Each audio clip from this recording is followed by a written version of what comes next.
Salut tout le monde, c'est Bartol ou Patrick. Alors on se retrouve aujourd'hui pour une nouvelle vidéo réaction live du chapitre 859 de One Piece qui est sorti effectivement avec un jour d'avance parce qu'on est mercredi au lieu de jeudi. Donc là on est le 15 mars 2017, il est à peu près 15h10. Donc chose étonnante, c'est qu'il est sorti en avance, comme je viens de vous le dire. Donc j'espère qu'il y aura un chapitre quand même la semaine prochaine parce qu'en général quand les chapitres sortent en avance, ça veut dire que la semaine suivante, il n'y a pas de chapitre. Et en plus, comme là c'est le troisième de suite si je ne m'abuse, et en général, le Oda fait une pause au bout du quatrième, après 3 chapitres. Donc, j'espère qu'il y aura quand même un chapitre la semaine prochaine.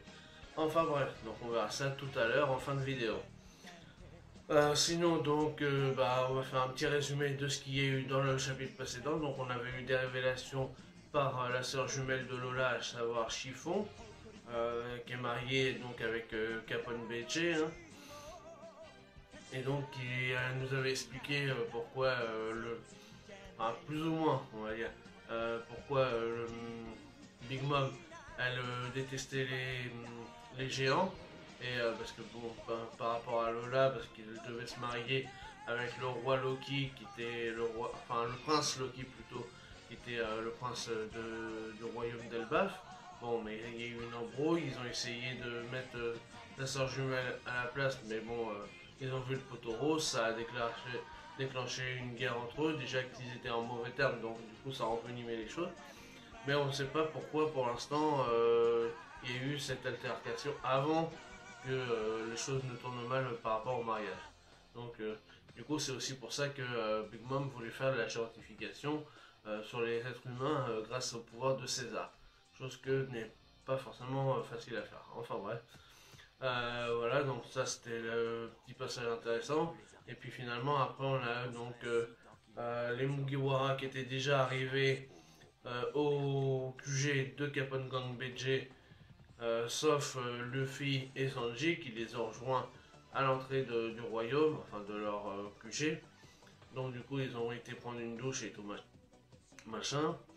Et donc du coup là on en était arrivé au moment où Capone allait nous parler de son plan pour justement faire tomber Big Mom. Chose qu'on avait remarqué aussi, c'est que justement, César qui travaillait pour Big Mom sur la certification pendant avant d'arriver à la Tea Party, on a vu un gars qui était dans les membres d'équipage de Capone Gang BG qui ressemblait justement à César, et en fait, il se faisait appeler Gastino, ça ressemblait à Gastino. Et en fait, c'est juste César qui s'était un petit peu plus ou moins grimé, mais bon, on l'avait bien reconnu.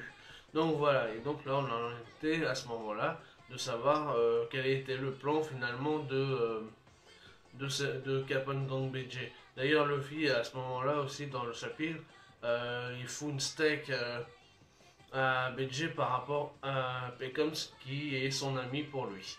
Donc voilà, ça c'était un petit peu le résumé du chapitre précédent. Donc c'est parti pour cette réaction live du chapitre 859 de One Piece, donc qui est intitulé le plan d'assassinat du Yonko. Donc là on rentre vraiment dans le vif du sujet. Donc en page 2, alors comme d'habitude moi je suis sur Leerscan, hein, c'est le premier en général à faire les trades en français, donc merci à eux, à la team qui fait ça. Alors donc en page de couverture on a Luffy, Brook, qui joue avec des serpents. On a aussi Chopper sur le côté. Donc ils encerclent les serpents pour faire des anneaux et ils doivent se les lancer. Donc bon, c'est pas mal. Ok. Donc là, bon, c'est requête par Orange Penguin de Tokyo. Nous sommes jouant au lancer de cerceaux avec des serpents sur Brook. Donc voilà, bon, c'est encore les délires de fans qui demande des dessins à Oda. Donc bon, c'est pas forcément intéressant, il n'y a rien à trouver foreshadowing et tout ça. Donc c'est parti. Alors, page 2. Alors, réunion de concertation. Assassiner Big Mom m'importe peu, ça c'est Sanji qui dit ça. Mais soyons lucides, est-ce qu'une personne comme Big Mom pourrait réellement se faire assassiner via les méthodes habituelles? habituelles, pardon, comme les armes à feu et consorts. J'ai du mal à lire. Parce qu'honnêtement, j'en doute. Pour moi, elle est tout aussi difficile à atteindre qu'un ballon d'acier. Tu n'as pas tort. Si on veut que l'assassinat aboutisse, il faudra agir très très vite. Sinon, c'est foutu. On se fera tout de suite encercler, prêt à se faire exécuter. Après tout, ce n'est pas n'importe qui. C'est un Yonko. C'est clair, elle est tout bonnement monstrueuse. On a failli y laisser notre peau en allant récupérer Brooke pendant qu'elle dormait. Oui, exact. Alors expliquez-moi en quoi pour vous la Tea Party est le moment idéal pour procéder à son assassinat, sachant que justement c'est le moment où la sécurité sera au maximum. B. Jason, tu n'y vas pas par quatre chemins toi, mais tu as raison.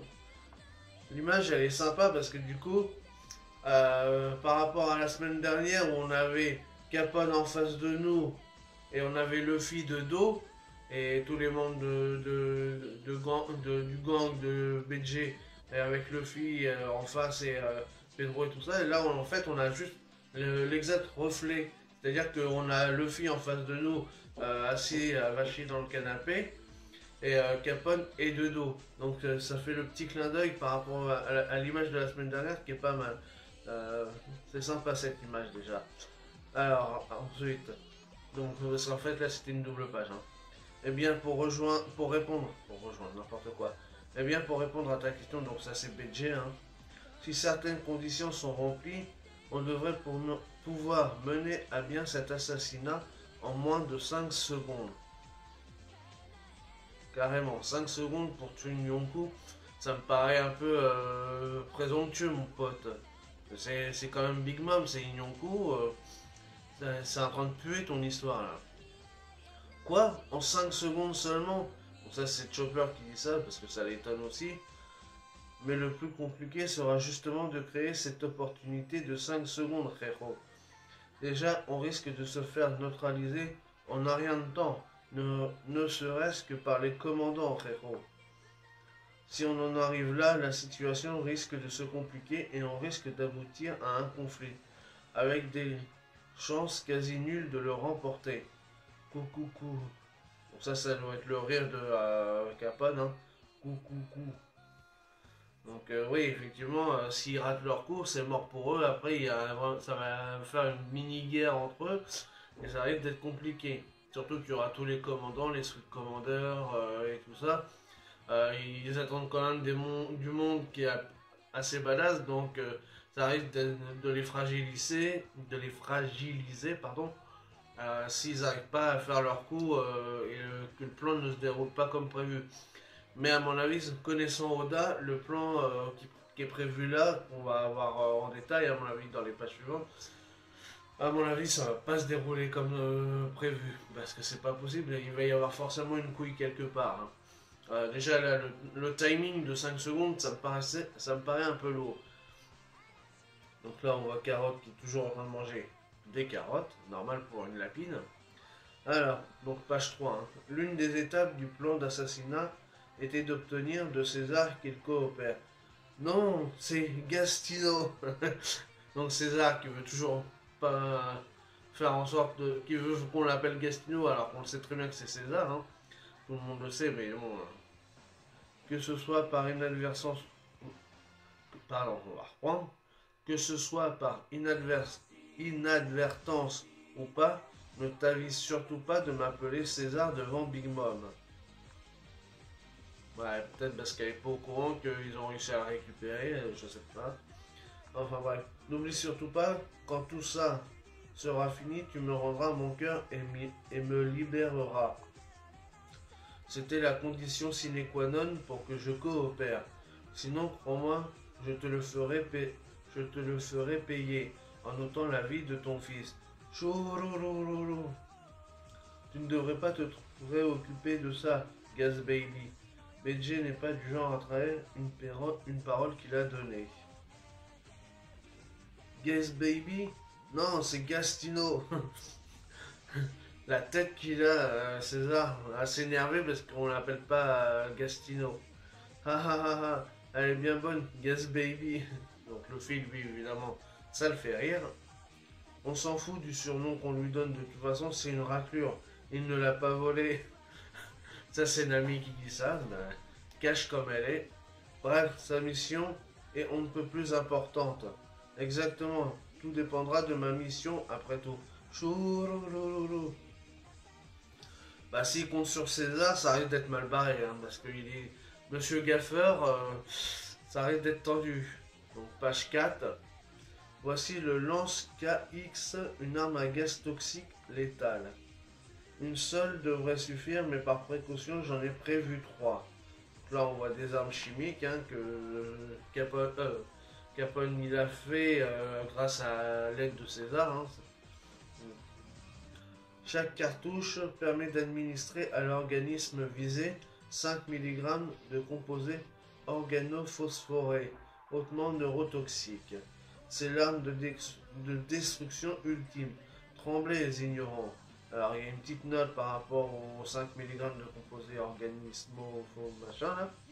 Alors, note de l'auteur. Beaucoup d'organophosphores, type de composés organiques comportant au moins un atome de phosphore lié directement à un carbone, présents notamment dans les insecticides et pesticides, sont de puissants agents neurotoxiques qui agissent en inhibant l'action de l'acétylcholinésterase dans les cellules nerveuses. Ils représentent une des causes les plus fréquentes d'empoisonnement dans le monde entier. 0,6 mg suffit à tuer un humain. D'accord, donc c'est chaud, on va dire. Je vois, tout s'explique.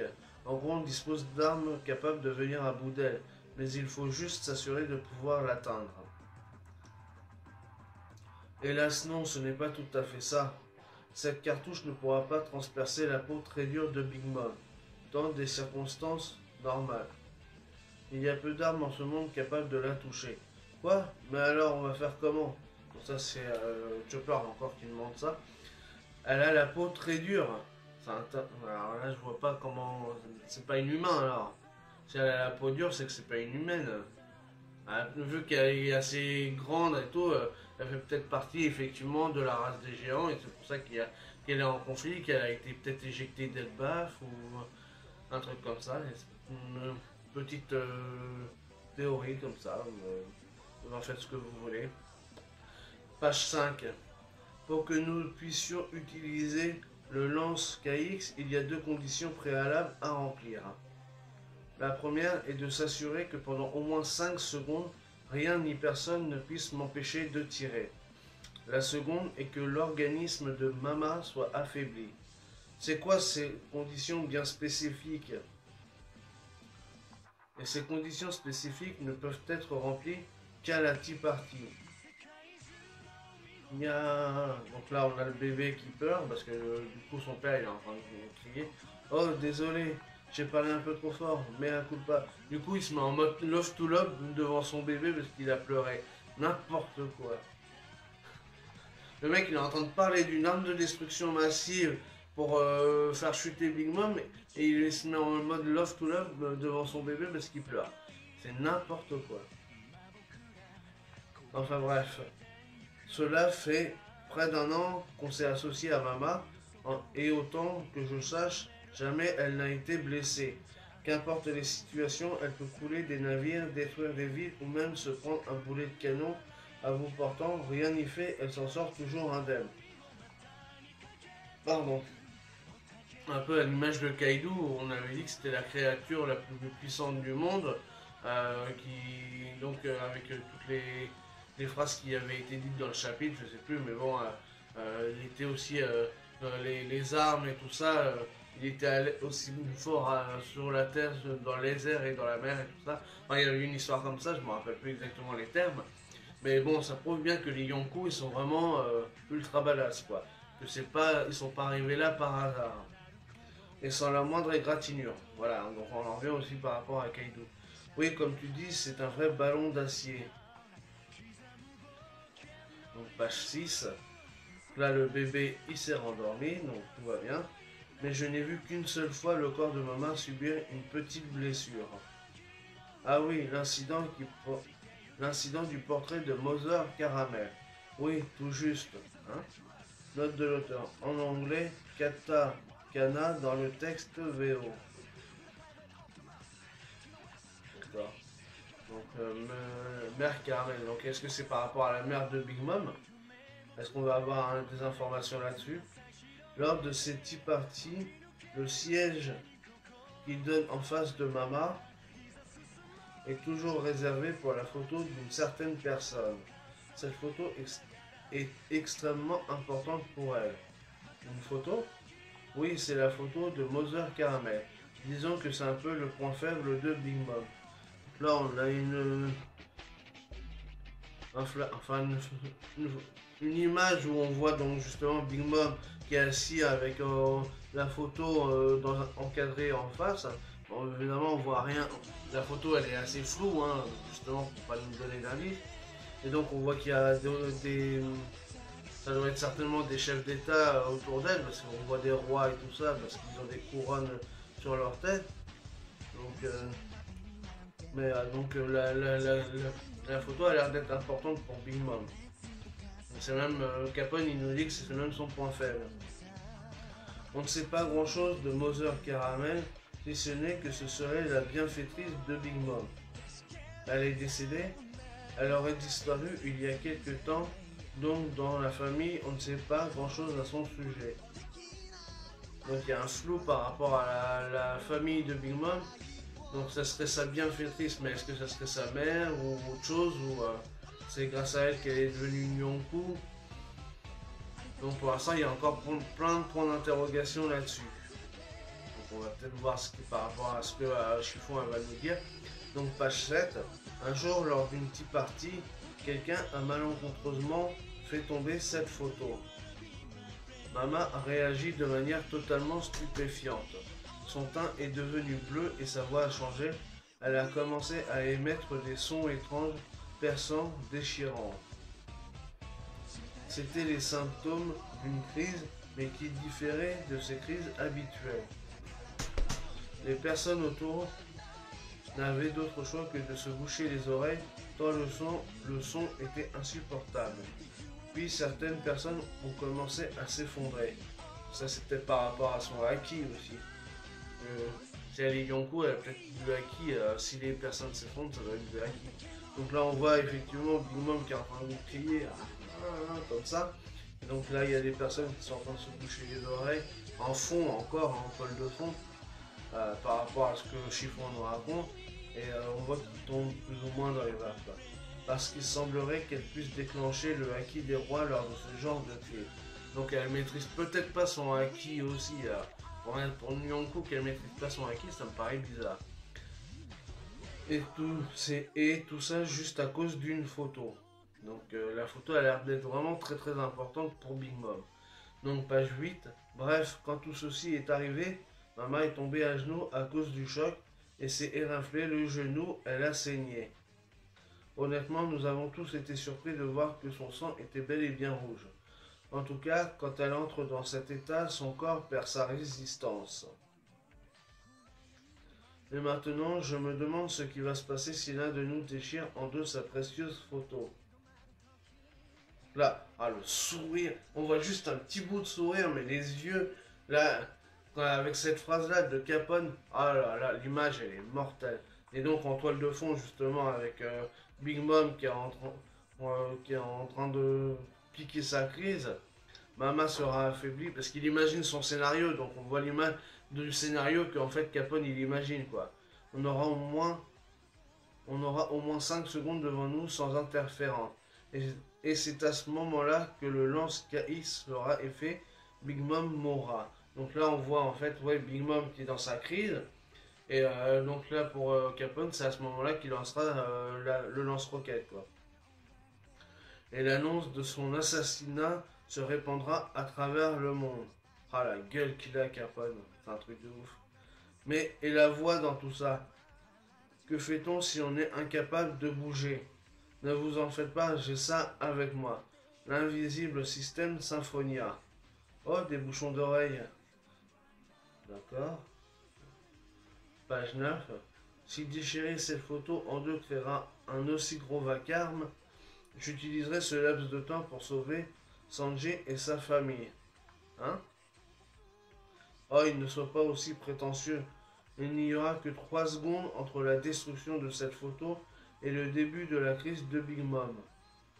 Rien que réussir à survivre pendant ces 3 secondes où rien ne sera encore produit, où rien ne se sera encore produit et où nous serons entourés d'ennemis sera un miracle. Tu m'étonnes. Nous allons devoir te confier ce rôle, chapeau de paille. Attends une minute, tu veux que Luffy fasse la part? Donc ça c'est Nami qui dit ça. Beijing, Nami et les autres ont sauvé Lola. Pourquoi tu les condamnes à mort? Et ça c'est Chiffon qui dit ça. Donc là on est page 10. C'est cool, je vais le faire. Luffy avec son large sourire encore, il se rend même pas compte du danger qui l'attend. D'ailleurs, je viens de penser à une façon super cool de faire mon entrée. Chi chi chi chi chi. Ouais, bah si Luffy il fait encore son entrée, je suis le roi des pirates, je veux devenir le seigneur des pirates, il va encore faire tout foirer aussi, donc je sens que le plan, il va pas du tout, mais alors du tout se dérouler comme prévu. C'est juste pas possible, parce qu'avec des abrutis comme César ou Luffy, c'est mort. Franchement, c'est mort. Moi, je vous le dis tout de suite, c'est mort. C'est clair. C'est clair que c'est mort. Vraiment? C'est quoi? Dis-moi. Non, je ne veux pas gâcher la surprise. Hey, ça m'inquiète encore plus. Ouais, effectivement, Nami et Chiffon, dans les pensées comme ça, elle se dit, ah, ça m'inquiète. Ah, bah ouais, tu m'étonnes. Surtout le fille avec son sourire d'idiot là. Le plan de BG à la base pour être vraiment intéressant, mais avec des abrutis qu'ils ont autour, ça pue. Franchement, ça pue. On peut compter sur toi, tu connais le signal, pas vrai? Quand Sanji et Pudding s'embrasseront, pas vrai? Non, on ne va pas s'embrasser du tout, on ne peut pas. Elle va tenter de me tuer juste avant le baiser, et je vais devoir l'esquiver. Son coup de feu sera le signal. Oh, ok, facile. Bien, ça rend les choses plus simples. Dès que Big Mom hurlera, la balle sera dans notre camp. Vous concentrez-vous sur le sauvetage. Nous, ce sera l'assassinat. Dans le pire des cas, vous devriez en avoir fini en 10 secondes. Donc là, on est page 11 maintenant. Pendant que tout ça se produit, cet abruti va se pointer. Ce génie, tu veux dire? C'est vrai que tu traites d'abruti. C'est qui que tu traites d'abruti? Abruti. Oh, la tête de... la tête de César. Elle est magnifique. Avec Capone devant qui lui fait... Ouais, l'abruti qui est derrière, là, avec ce... Ah, elle est magnifique. Franchement, là... Oh là là, les images, elles sont magnifiques. Écoutez bien, lorsque moi, qui peux voler, j'apparaîtrai, je tiendrai le miroir que l'on va utiliser pour s'échapper. Et cette femme, bien entendu, arrêtez de me compter dans votre équipe. Maman va me tuer. Donc ça, c'est encore Brûlé qui répète toujours la même chose. Hein. Mais du coup, ils vont en profiter pour la jouer stratégique par rapport à Brûlé et essayer de s'enfuir par le monde des miroirs. Honnêtement, je suis heureux que vous ayez réussi à amener Brûlé avec vous. Peu de capacités sont aussi utiles que la sienne pour s'évader. Tu m'étonnes, ça c'est Chopper qui dit ça. Dès que vous aurez fini le boulot, sautez dans le miroir de César. Ceux qui vous entoureront devraient toujours subir les effets de la voix de Mama. Une fois qu'on sera tous à l'intérieur, on n'aura plus qu'à s'enfuir à travers le monde du miroir. Vous devriez préparer un miroir sur vos bateaux. Je dois me débrouiller pour informer Big Mom. Donc ça c'est Brûlé qui dit ça dans ses pensées. Je dis bon, faut que je me démerde pour pouvoir prévenir Big Mom parce que là, la situation elle pue. De cette façon, nous pourrons tous nous échapper aussi vite que possible.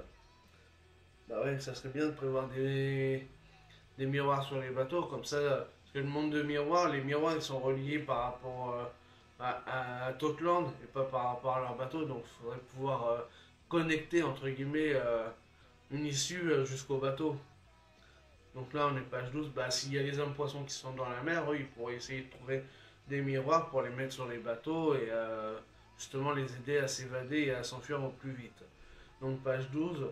Dès qu'on atteindra nos bateaux respectifs, cette alliance sera terminée. On se grouillera de sortir du territoire de Big Mom, chacun pour soi. Que la chance soit avec vous. Ok, non, c'est là, que la force soit avec vous. Ah, et l'image des trois là, Capone, César et Luffy, elle est magnifique aussi. Franchement, les dessins, les coups de crayon, ils sont magnifiques. Ça s'annonce bien, hein. Là, on a l'heure plus que 2h30, hein. Je dois rentrer dans ma chambre, c'est moi le marié, après tout. On doit y aller aussi, on doit faire semblant de mettre en place la sécurité. Compris. Oi, BG, j'ai un service à te demander. Quand je ferai ma super entrée. Arrête de te concentrer là-dessus, je vais te faire tuer. Tu vas te faire tuer. Ah, évidemment, on ne sait pas ce qu'il va lui demander. Donc, page 13, ailleurs sur l'archipel de Totland. Donc, on ne sait pas ce que le Luffy veut ça, comme entrée et comme service. Évidemment, parce qu'on on tease un petit truc, mais sans nous le dire. Dommage. Ailleurs sur l'archipel de Totland. Aujourd'hui, jour de la Tea Party, est un jour férié. Ah, Pudding Sama se marie enfin, hein. Alors, Milk Island, Town. Donc évidemment, là, on est dans une ville où il n'y a que des trucs de lait et de fromage, hein. Donc les produits laitiers sont nos amis pour la vie. Petit délire comme ça. Désolé. Elle va épouser le troisième fils des gamins Double Six apparemment. On dirait qu'on va se faire de puissants liens. On va fêter ça avec de la bière suprême et du fromage. Donc évidemment sur une île où il y a du fromage, et ben il y a des souris.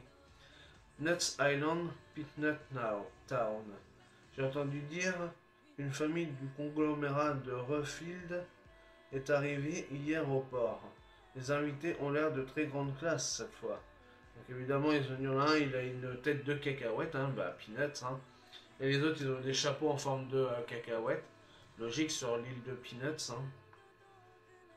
Cocoa Island, Chocolate Town. Pudding Sama, félicitations. Pas encore, idiot. Ya ha ha ha. C'est bon, c'est un jour heureux. Donc là, ils sont tous en train de faire la fête, hein, parce que c'est l'heure du grand jour et de la Tea Party. Donc, page 14, Royaume de Germa. Aujourd'hui est enfin le jour où Sanji-sama va se marier. Apparemment, le régiment d'escorte qu'on a envoyé n'a pas pu entrer dans le château. Ce qui veut dire qu'on ne pourra pas y assister, hein. Ils ont vraiment besoin de garde du corps à un mariage. Quel jour paisible. Wallcake Château. Vous tous de la famille Vinsmoke, bonjour. Yonji, réveille-toi, échange-toi. Où est Reijo? Elle n'est pas dans sa chambre. Oh, au fait. Ah, elle a déjà fini de se préparer dans une autre chambre. Il reste encore plus d'1 heure, je vous en prie, prenez votre temps. Là, on voit son grand tatouage à Number One, là. Ça fait comme une sorte de flamme autour. Il y a un avec plein de flammes autour, donc vu que je crois que lui c'était la couleur rouge, hein, l'autre c'était le vert, donc pas mal. Donc est-ce que c'est un rapport par rapport à un fruit du démon ou à pas un fruit du démon, mais par rapport à sa génétique modifiée? Ça serait intéressant de voir ça. Page 15, 9e étage, chambre de Big Mom. Bien, quel est le problème, maman? Dois-je appeler les mini? Il ne bouge plus. Il est mort, mon mignon petit squelette. Et. Ah, elle est en train de pleurer parce que Brooke il est mort. Alors qu'en fait, c'est pas le vrai Brooke, mais c'est pas grave. C'est vraiment dommage, mais aujourd'hui c'est la tea party et le gâteau de mariage. Maman. Morgan vient tout juste d'arriver au port. Les autres invités arrivent les uns après les autres au château. Bon, elle est quand même contente, même si sa peluche de Brooke elle est morte, pour elle, entre guillemets, elle est quand même contente. Page 16, chambre de Pudding. Qu'y a-t-il, Pudding? Ta robe te va à merveille. J'ai le cafard. C'est quoi, le blues du mariage? Ya. J'ai l'impression que ma charge est trop lourde, dit trop Erabian. Donc Nitro c'est l'espèce de gelée et Rabian c'est le tapis volant. Je n'arrive pas à supporter l'idée que je vais la tacher de sang. Hein, après avoir tué ce crétin de Sanji. Et pour que je puisse refaire semblant d'être une bonne fille, je vais devoir réécrire les souvenirs d'un certain nombre de gens. Honnêtement, avec tout ça, je ne peux pas m'empêcher de penser que c'est vraiment chiant. Terreur et les soupirs d'une future épouse. Très bientôt, la fête va commencer, la tea party de l'enfer. Chapitre 859, fin. Bon, ce qui est cool, c'est qu'il n'y a pas de pause la semaine prochaine, donc ça m'arrange. Donc je m'étais trompé au début, il n'y a vraiment pas une pause la semaine prochaine, donc ça c'est bien. Voilà, donc là on arrive à la fin du chapitre, donc là on a Pudding qui se pose des questions, parce que du coup elle va avoir sa robe tachée de sang par rapport au fait qu'elle va tuer Sanji à bout portant, donc la pauvre elle pleure pour ça, bon, elle fait un peu pitié, et puis elle se dit mince alors il va falloir que encore je crée des souvenirs et tout, c'est fatigant mais bon voilà. Donc chapitre pas mal, donc on a les détails du plan de Capone, mais honnêtement comme j'en ai parlé tout au long de la vidéo, le plan à mon avis il est complètement foireux parce qu'avec d'une part César c'est un gaffeur et voilà je sens qu'il va y avoir une couille par rapport à lui, par rapport au fait qu'il a un miroir qui risque de se briser ou une connerie comme ça, enfin ça pue. Luffy et son entrée en scène, ça pue. Donc voilà, à mon avis, le plan que BG a prévu ne va pas du tout, mais alors pas du tout se passer comme prévu. Donc ça risque de partir en cacahuète pendant la tea party. Donc voilà pour cette réaction live du chapitre 859 de One Piece. Donc comme d'habitude, si vous avez aimé, n'hésitez pas à liker, à partager, à laisser des commentaires, à mettre des putains de pouces bleus. Et puis nous on se retrouve pour de nouvelles aventures One Piece. Allez, salut tout le monde!